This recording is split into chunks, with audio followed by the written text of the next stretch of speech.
মামলা বাণিজ্য এবং ভুয়া মামলা বন্ধে ফৌজদারি দণ্ডবিধিতে সংশোধনী আছে সরকার। প্রাথমিক তদন্তেই মুক্তি পাবেন ভুয়া মামলার আসামিরা।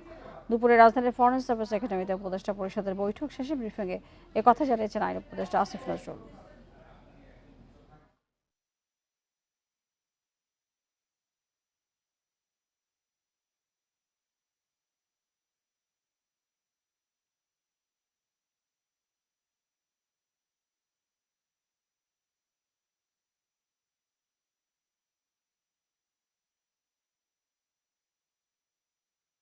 কিছু কিছু ক্ষেত্রে আপনার এক ধরনের মামলা বাণিজ্য থাকে।